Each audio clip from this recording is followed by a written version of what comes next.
พุทธสถานวัดโป่งชัยตำบลบ้านสาอำเภอชื่อหอมจังหวัดลำปางเป็นพุทธสถานโบราณเก่าแก่อายุหลายร้อยปีอยู่ท่ามกลางธรรมชาติท้องทุ่งนาท้องทุ่งนา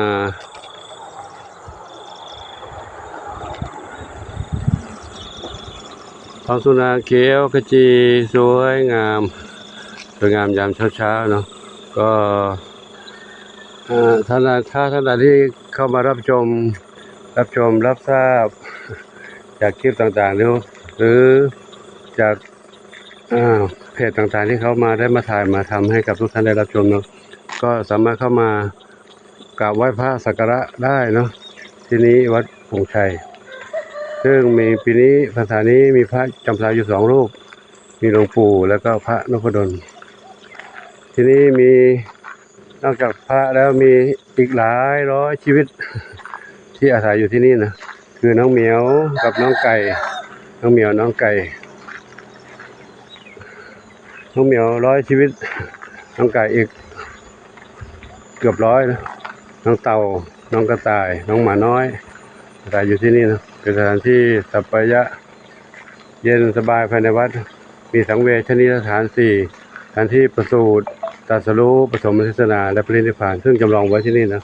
ก็ขออนุโมทนาสาธุกับทุกท่านที่ได้รับชมจะเข้ามากราบสักการะไหว้พระหรือมาปฏิบัติธรรมก็เชิญได้นะเชิญได้ทีนี้สามารถนำมาพักแรมมาเต็นท์มีเตรียมเต็นท์เตรียมกรดมาพักได้นะมาสัมผัสกับธรรมชาติร่มรื่นร่มเย็นเป็นวัดเก่าแก่อายุหลายร้อยปีแล้วอยู่ที่นี่นะก็เชิญได้เนาะ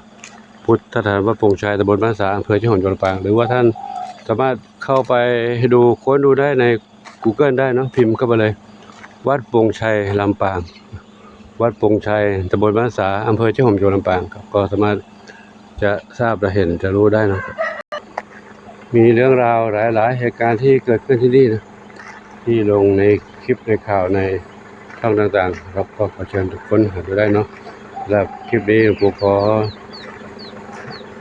เชิญชวนทุกท่านเข้ามากราบไหว้พระกันเนาะทางนี้คือกำลังจะสร้า